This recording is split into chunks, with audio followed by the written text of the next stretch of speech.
Alright, let's start right at the beginning, the slip knot. This is the very first thing you will need to know for both crocheting and knitting, and don't worry, it's super easy, I will show you step by step. First, place your yarn so the short tail end is on your right and the long end that goes to the yarn ball is on your left. Now take the tail end and make a simple loop over the yarn that leads to the ball. You should see one little crossing, that's where the yarn overlaps itself. Next, pick up the loop, the piece on the right, and gently flip it over so your loop is on top of the yarn. Now comes the fun part. Pick up the yarn that's inside the loop, this piece, and pull up.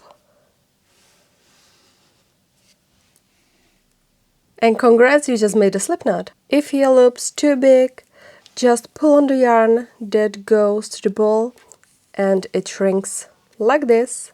That's why it's called a slip knot.